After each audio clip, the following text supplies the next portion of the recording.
Bonjour à tous et bienvenue dans cette nouvelle capsule, pas ce nouveau live, mais cette nouvelle capsule de ma chaîne YouTube. Alors je me présente, pour ceux qui ne me connaissent pas, je suis Natacha Lamata, chamane, médium et canal de lumière. Aujourd'hui je souhaitais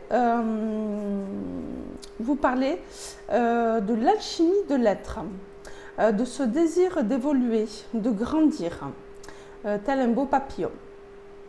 Ce cheminement intérieur ne se fait pas sans parler de l'être dans sa globalité. Il se décline en 8 parties. Donc, premièrement, la conscience, c'est-à-dire le mouvement du cœur vers la raison. Deuxièmement, l'inconscient, le point de concentration des paradigmes. Troisièmement, le subconscient, qui est la synthèse du conscient et de l'inconscient. Quatrièmement, l'ego, qui représente le caractère et l'orgueil. Cinquièmement, l'âme, ce qui est l'essence de l'être, qui représente l'essence de l'être.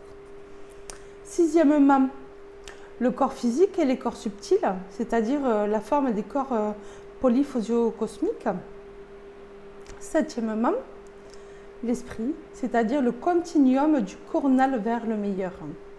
Et enfin, huitièmement, notre source intérieure, c'est-à-dire le Graal, la quête des alchimistes. Donc, je vais continuer à vous parler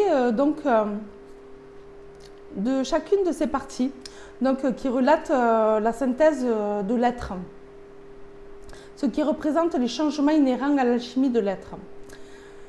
Sa partie la plus importante est la partie de l'inconscient, car il est interrelié à la somme de ce que nos ancêtres ont traversé, ainsi que de nos enfants parfois, mais aussi de manière transgénérationnelle en constellation familiale.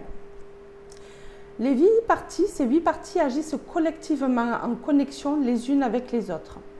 Ces 8 parties exercent aussi un alignement juste et en accord et en harmonie avec notre source, donc notre source intérieure, l'esprit, le corps physique, les corps subtils, bien sûr, l'âme, c'est-à-dire l'essence de l'être, comme nous l'avons souligné auparavant, puis l'ego, qui conditionne donc le caractère et l'orgueil, bien sûr, comme on a expliqué un petit peu plus haut, et aussi le subconscient. Ce processus énergétique effectue un mouvement de macrocosme vers le microcosme et inversement. Ceci pour vous expliquer que c'est comme le fait que l'appareil respiratoire est en mouvement, bien sûr, voilà. Et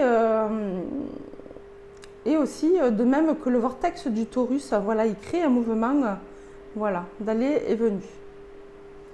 Ce qui résume aussi de la loi de l'attraction par la loi de résonance et de rayonnance.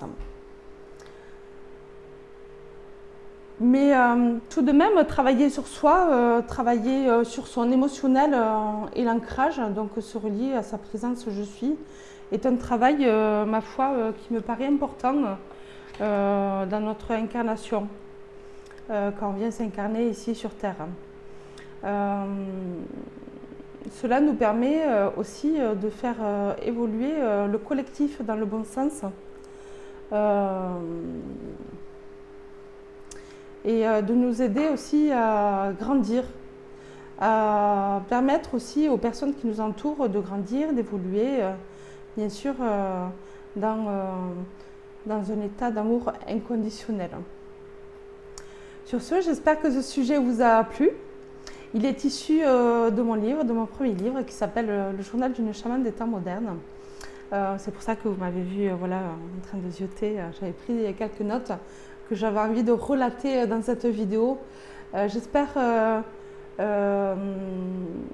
vous voir éventuellement, si cela vous a plu, dans les lives du jeudi, tous les jeudis à 20h30 sur Facebook, en attendant de pouvoir bien sûr les apporter sur YouTube.